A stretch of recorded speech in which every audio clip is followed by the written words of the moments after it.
কখনো বিজেপি আমাকে বলে মমতাজ বেগম, আর কখনো যদি আপনাদের মধ্যে কেউ বলে আমি নাকি আপনাদের কোনো উন্নয়ন করিনি, আমার মনে তো দুঃখ হয়। কোথায় ছিল সেদিন যেদিন বাবরি মসজিদ ধ্বংস হয়ে গিয়েছিল, হত্যার তাণ্ডব লীলা চলেছিল, সিপিএম সরকার এখানে ক্ষমতায় ছিল, এখানেও মারা গেছে অনেক লোক, উত্তরপ্রদেশেও মারা গেছে অনেক লোক, মুম্বাইতেও মারা গেছে অনেক লোক, কয়েক হাজার লোক মারা গিয়েছিল। ভুলে গেছে সবাই তাড়াতাড়ি। আজকে এই কথাটা কালকে অভিষেক বলেছে যে এত মৃতদেহের ওপর দাঁড়িয়ে আমি আমার ধর্মকে আমি সম্মান জানাতে পারবো না, তার কারণ আমার মনে মৃতদেহগুলোকে শ্রদ্ধা জানাতে ইচ্ছা করছে। আজকে যে ধর্ম নিয়ে কমিউনাল রাইট হোক না কেন, আমরা তাদের শ্রদ্ধা জানাই, আমরা তাদের শহীদ হিসেবে ঘোষণা করি। লজ্জা করে না? কোথায় ছিল 34 বছর সিপিএমকে আপনারা ক্ষমতায় রেখেছিলেন? একটা মাদ্রাসা পর্যন্ত করেনি,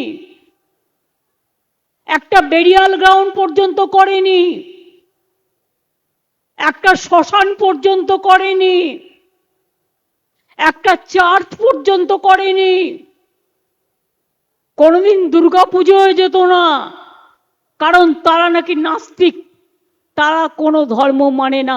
আমি ধর্ম মানি, আমি এখানে দাঁড়িয়ে বলছি তা নয়। আমার ধর্ম আমার, যার যার ধর্ম আপনার আপনার, উৎসব কিন্তু সবার। ববি জানে আমিও রোজা রাখি, আমি যেমন উপোসও করি, ও বাড়ির থেকে আমার জন্য একটু ছোলা সেদ্ধ রুবি করে দেয়, সেটা লুকিয়ে নিয়ে আসে আমার চেতলায়, অনেকে সে খবর রাখে না।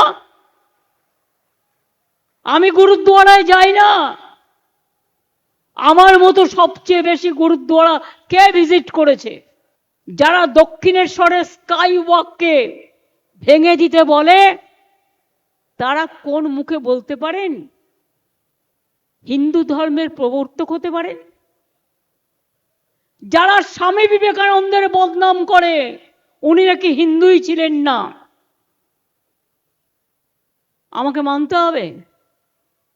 কই দক্ষিণেশ্বর তো করেননি স্কাই ওয়াক, তারাপীঠ তো করেননি, কালী মন্দির তো করেননি, তারকেশ্বর তো করেননি, ফুল্লরা তো করেননি, নলাটেশ্বরী তো করেননি, মদনমোহন তো করেননি, শিবযজ্ঞ তো করেননি, জল্পেশ মন্দির তো করেননি, অনুকূল ঠাকুর তো করেননি, লোকনাথ ঠাকুর তো করেননি, ফুরফুরাও করেননি, ব্যান্ডেল চার্চও করেননি, এমনকি পরেশনাথের জলের সমস্যা ছিল সেটাও করেননি, একটা কাজও করেননি।